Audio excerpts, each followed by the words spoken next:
नमस्कार, सुप्रभात.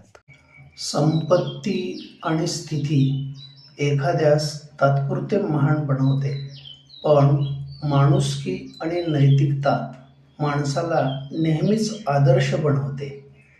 आपल्याला चांगलं आयुष्य मिळणं नशिबाचा भाग आहे, मृत्यू येणं काळाचा भाग आहे, परंतु लोकांना आपलंसं करणं हा आपल्या कर्माचा भाग आहे.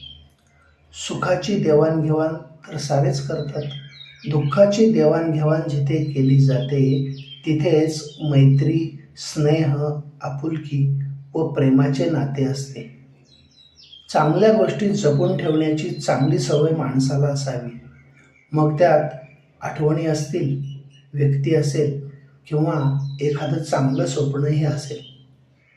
तुमच्यासोबत काल कोण होते, उद्या कोण असणार, किती जण असणार यापेक्षा आज कोण आहे आणि नेहमी कोण असते हे सर्वात महत्त्वाचे आहे. धन्यवाद.